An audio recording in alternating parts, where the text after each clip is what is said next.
গোপাল, বছর বছর একই কাহিনী। তোমাদের গ্রামের লোকেরা আমাদের মাঠের সীমানা নিয়ে টানাটানি করে, আমাদের পুকুরের জল আটকায়। এর তো একটা শেষ দরকার। শেষ শেষ বলে কোনো কথা তোমার মুখে শোভা পায় না বিজয়। যে গরুটা ওই আম গাছে বাঁধা, সেটা আমাদের জমির ঘাস খেয়েছে। তোমরাই তো শুরু করো প্রতিবার। কথায় কাজ হাসিল হবে না দেখছি। এবারের উৎসবে আসল পরীক্ষা হোক। তবে তোমরা যে নিজেদের বড় রাঁধুনি দাবি করো তা প্রমাণ করো। কিসের পরীক্ষা বলো?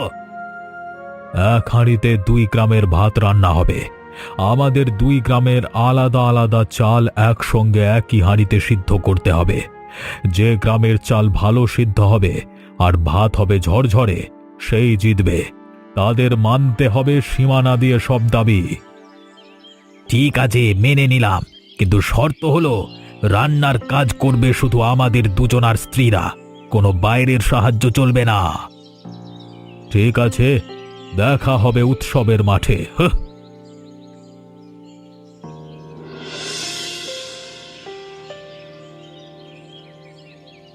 রাধিকা, এই দুপুরবেলা অলস হয়ে বসে আছো যে? কলসিতে জল ভরতে হবে না?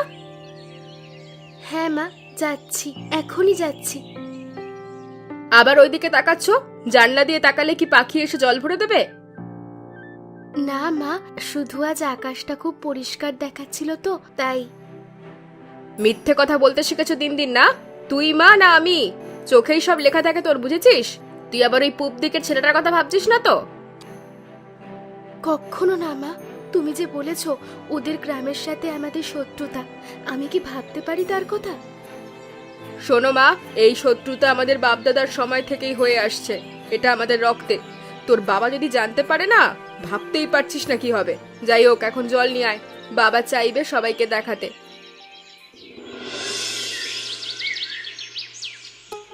উফ, আজ তো একটু দেরি হয়ে গেল। আমাদের দিকের মাঠে আজ কাজ বেশি ছিল। কোনো সমস্যা হয়নি তো? কেউ দেখেনি তো তোমার?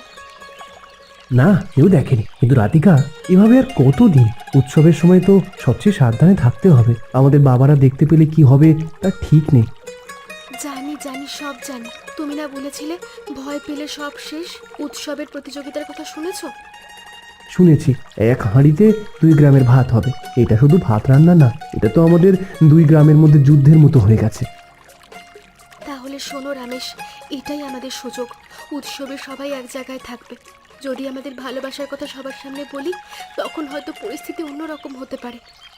কি বলছো রাধিকা? তখনই হয়তো মারধর শুরু হয়ে যাবে। আমার বাবা আর তোমার বাবা দুজনের নিজেদের দল নিয়ে ঝামেলা পাকিয়ে দেবে। চুপ, আসতে বলো। তাহলে কি চিরকাল এভাবে লুকিয়ে থাকবো? নদীর এই বাঁকের মতো আমাদের জীবন কি শুধু আড়ালেই থাকবে? যেতে হবে, মা আবার ডাকবে। না, ঠিক বলেছ, লুকিয়ে থাকার জীবন চাই না আমরা। কিন্তু সময়টা দেখে বলতে হবে। উৎসবের পর যখন সব ঠান্ডা হবে তখন বলবো।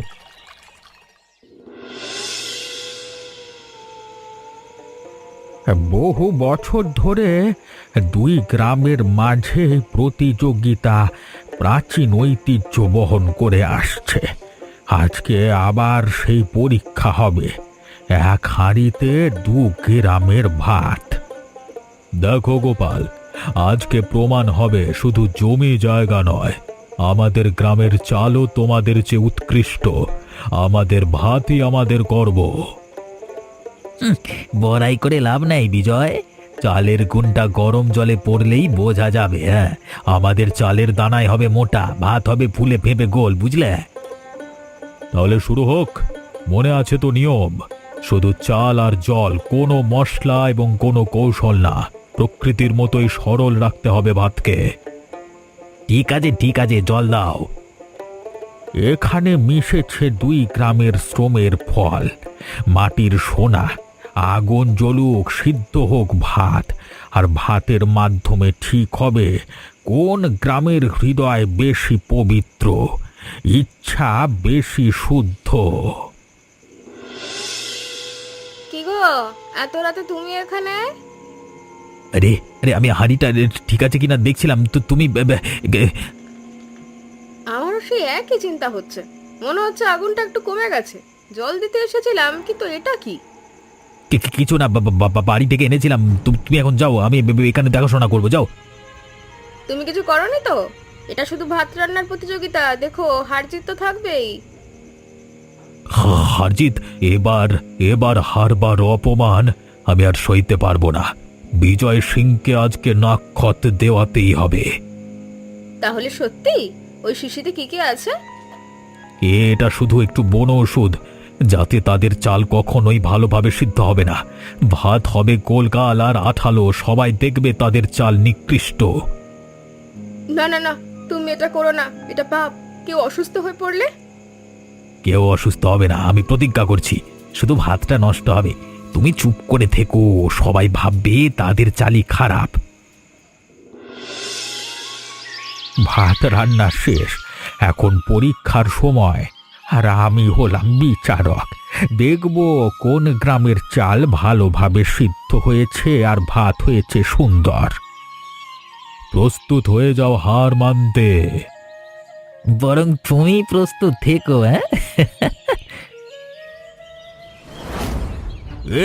এ কি ভাত হয়েছে! ভাত তো একেবারে গলে গেছে। আর এটা কি রং হয়েছে! ছি ছি ছি ছি ছি! এটা কি? তুমি শয়তান, তুমি নিশ্চয় কিছু করেছো। আমি? তোমার ভাত খারাপ হওয়ার জন্য কি আমাকে দোষ দেবে? তোমাদের চালই খারাপ, সেটা মেনে নাও। কেমন লাগছে মা? আগের থেকে একটু ভালো তো? না বাচ্চা, পেটটা কেমন যেন করছে আর মাথাও ঘুরছে। কমলা, দেখছো তো সবাই অসুস্থ হয়ে পড়ছে। এই ভাতের মধ্যে কিছু একটা গন্ডগোল আছে নিশ্চয়ই। আমি আমি কিছু জানি না। তোমাকে খুব অস্থির দেখাচ্ছে। তোমার স্বামী গোপাল, সে কাল রাতে এখানে ছিল না? আমি যেন দেখেছিলাম সে এসেছিল। সুমিত্রা, ওই ভাতটা খেও না, কাউকে খেতেও দিও না। তার মানে তুমি সব জানো? কিছু তো জানো নিশ্চয়ই, বলো কি হয়েছে? রাধিকা, এদিকে এসো। রামেশ, তুমি এখানে কেন? তোমার বাবা দেখলে এক্ষুনি একটা কেলেঙ্কারি হবে। আমার দাদু কিছু ভেষজ ওষুধ চেনেন। তিনি বলেছেন এগুলো পেটের পীড়ায় কাজে লাগতে পারে। আমি লুকিয়ে এনেছি, সবাইকে সাহায্য করতে হবে। তুমি এত ভালো, কিন্তু সবাই বলছে ভাত নষ্ট করে দিয়েছে হয়তো তোমার গ্রামের লোকেরা। না রাধিকা, আমার বাবা অনেক কিছু করতে পারেন, কিন্তু এটা না। এতে মানুষ মারাও যেতে পারে। আমি তাকে চিনি, তিনি এটা করবেন না। শোনো, আমি নদীর ধারে দাদুর সাথে কথা বলেছি। তিনি বলেছেন যদি সত্যি বিষ মেশানো থাকে, তাহলে কিছু নির্দিষ্ট গাছের মূল দিয়ে তার প্রতিষেধক বানানো যায়। সত্যি? কি গাছ? গাছগুলো আছে বনের গভীরে। কাল রাতেই যেতে হবে, নইলে সময় কম। আমি যাব তোমার সাথে। না, খুব বিপজ্জনক। আর তুমি যদি চলে যাও, তোমার বাবা ঝামেলা পাকাবে। আমার বাবা এখনই অসুস্থ মানুষদের নিয়ে ব্যস্ত, তিনি লক্ষ্য করবেন না এত কিছু। আর এটা শুধু আমাদের গ্রামের জন্য নয়, তোমাদের জন্য। এটাই তো আসল সময় রামেশ, যখন আমরা দুই গ্রামকে একসঙ্গে সাহায্য করতে পারবো। ঠিক আছে, আজ রাতের অন্ধকারে নদীর সেই বাঁকে দেখা করবো আমরা, কেমন? তুমি নিশ্চয়ই তোমার লোক দিয়ে আমাদের চাল নষ্ট করেছো, নইলে এত লোক অসুস্থ হবে কেন? মিথ্যেবাদী, তোমার চোখে অসততা লেখা আছে। তুমি রাতে এখানে লুকিয়ে কি করছো? তুই এখানে কি করছিস? মেয়ে মানুষ হয়ে পুরুষদের কাজে কেন নাক গলাতে এসেছিস তুই? বাবা, অসুস্থ মানুষদের সাহায্য করছিলাম, জলের প্রয়োজন। সাহায্য? ওদের সাহায্য? ওরা আমাদের সর্বনাশ করতে চায়। আর তুই আজ ওদের ওই তাঁবুর ভেতরে ওদের গ্রামের ছেলেটার সাথে গোপনে কথা বলছিলিস? বাবা, সে শুধু কিছু ভেষজ ওষুধ দিয়ে এসেছিল অসুস্থদের জন্য। মিথ্যে! সে রামেশ গোপালের ছেলে, আমাদের শত্রুর ছেলে। তুই আমার মেয়ে হয়ে শত্রুর সাথে যোগাযোগ করছিস? শোনো সবাই, আমার নিজের মেয়ে বিশ্বাসঘাতকতা করেছে। সে আমাদের শত্রুদের সাথে সম্পর্ক রাখে। না না বাবা, বিশ্বাসঘাতকতা নয়, আমরা শুধু। চুপ! আজকে থেকে তুই আর আমার মেয়ে নয়। আমার ঘরে শত্রুর প্রেমিকার কোনো স্থান নেই। বের হয়ে যা, বের হয়ে যা বাড়ি থেকে, বেরো। রাধিকা, কি হয়েছে? তোমার কাপড়ে এরকম কাদা লেগে আছে কেন? হ্যাঁ, আমার বাবা সব জানতে পেরেছেন, তিনি আমাকে দাঁড়িয়ে দিয়েছেন। আমার কারণে এসব হয়েছে, আমি খুব দুঃখিত। না না, কোনো আফসোস নয়। এখন আমাদের সময় কাজ করার। প্রতিষেধক গাছের কথা বলো, কিভাবে যেতে হবে? দেখো, ওই যে উঁচু পাহাড় দেখা যাচ্ছে না, তার পিছনের গভীর বনে নিশিন্দা ও তুলসীর মূলা গাছ পাওয়া যায়। দাদু বলেছেন এই বিষের জন্য এগুলোই একমাত্র প্রতিষেধক। কিন্তু রাত এখন যে খুব অন্ধকার, বাঘ বা সাপের ভয় থাকতে পারে। আমি প্রস্তুত, কিন্তু তুমি এখানে অপেক্ষা করো। হ্যাঁ, আমি তোমার সাথে যাব, আর আমার এখন হারানোর কিচ্ছু নেই। তাহলে চলো, কিন্তু আমার পিছন পিছন আসবে, আর খুব সাবধান। আচ্ছা রামেশ, যদি আমরা প্রতিষেধক বানিয়েও সবাইকে বাঁচাই, তাহলেও কি আমাদের বাবাদের মন পরিবর্তন হবে? তারা যদি তাদের সন্তানদের জীবন দিয়ে সঞ্চিত শত্রুতা ভাঙতে দেখেও না বোঝে, তাহলে সেটাই হবে সবচেয়ে বড় ব্যর্থতা। কিন্তু আমরা আমাদের কাজটা করব, বাকিটা ভাগ্যের উপর। এটাই শেষ, এবার ঠান্ডা হতে দাও, তারপর প্রত্যেককে 1 চামচ করে দিতে হবে। আমরা কিভাবে সবাইকে দেব? যদি কেউ চিনতে পারে, বাধা দেবে তো? রাধিকা, বাবা তোকে আর ঘরে তুলে নেবে না। জানি মা, কিন্তু এই ওষুধ এটা সবাইকে বাঁচাতে পারে। দয়া করে আমাদেরকে সাহায্য করো। পাত্রটা আমাকে দাও, আমি বলবো এটি একটি বয়স্ক ওঝা পাঠিয়েছেন। লোকজন আমার কথা শুনবে। কিন্তু আপনাকেও তো সন্দেহ করতে পারে। সন্দেহ হোক, আমার মেয়ে আর তুমি যখন এতটা সাহস করেছো, তখন আমি কি শুধু দাঁড়িয়ে দেখবো? ওষুধ দাও। তোমার মা খুব সাহসী, এখন আমাদের লুকিয়ে থাকতে হবে। আমার বাবাও যদি এখানে আসেন, কেলেঙ্কারি হবে। কি হচ্ছে এখানে? সবাই শান্ত দেখাচ্ছে কেন?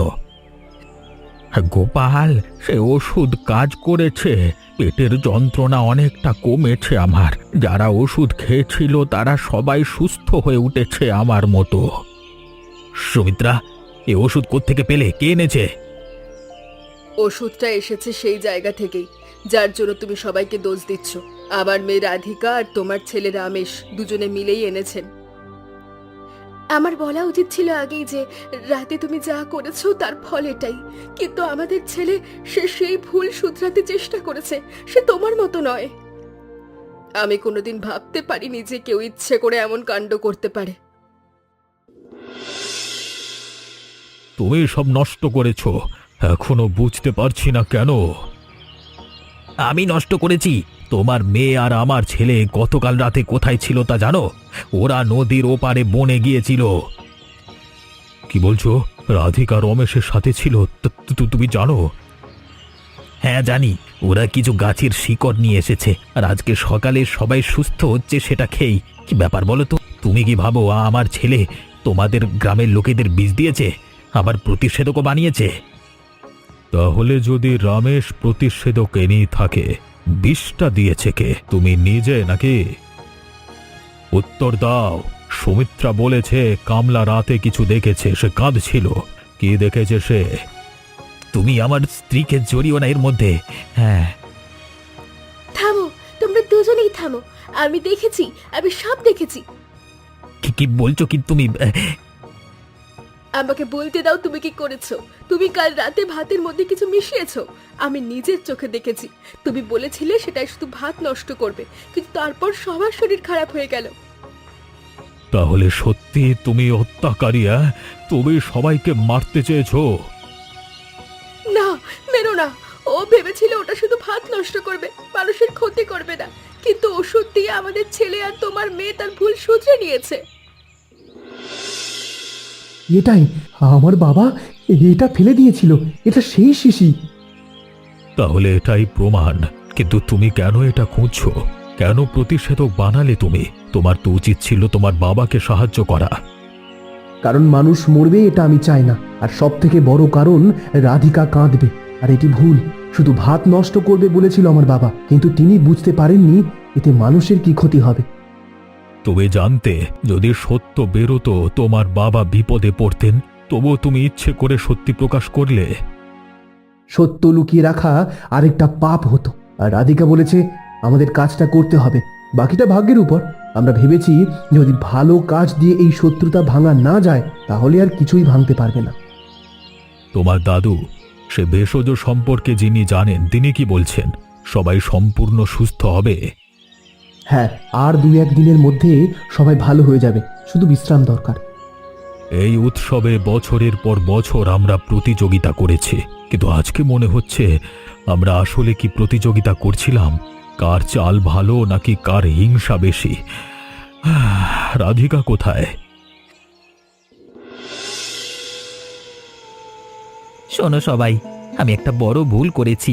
কালকে রাতে আমি এই প্রতিযোগিতায় জিততে গিয়ে ভাতের মধ্যে একটা বন ওষুধ মিশিয়েছিলাম।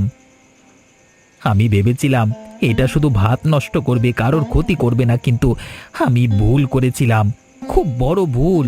আমি সবাইকে মৃত্যুর মুখে ঢেলে দিয়েছিলাম নিজের ভুলে। আমার এই পাপের প্রায়শ্চিত্ত করেছে এই 2 বাচ্চা।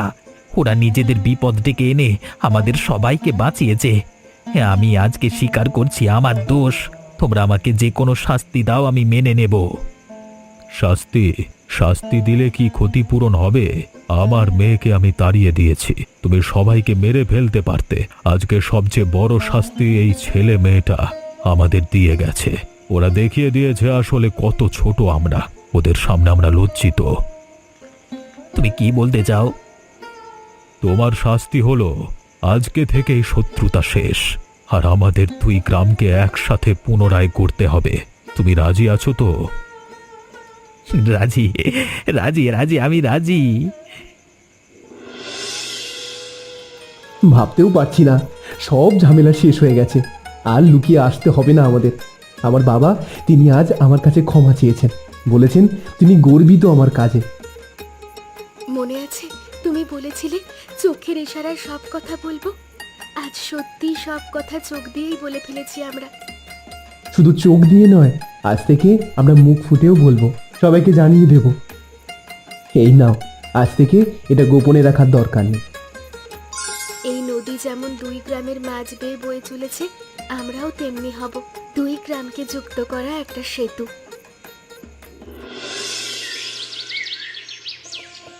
আজকে আমরা নতুন করে শুরু করছি। আজও 1 হাঁড়িতে 2 গ্রামের ভাত রান্না হবে। কিন্তু আজকের প্রতিযোগিতা নয়, আজকের প্রতিযোগিতা হলো আজকের অনুষ্ঠান। আজকে আমাদের চাল আলাদা আলাদা নয়, আজকে আমাদের চাল একসাথে মিশে থাকবে, যেমন আমাদের হৃদয় একসাথে মিশেছে। আমাদের ছেলে মেয়েরা আমাদের শিখিয়ে দিয়ে গেল জীবনের জয়গান। আর হ্যাঁ, তোমরা কিন্তু আমার মতো শয়তানি কখনোই করো না। আর আমাদের গল্পটা কেমন লাগলো তোমরা কমেন্ট করে জানাতে ভুলো না। আর অবশ্যই সাবস্ক্রাইব করে সঙ্গে থেকো।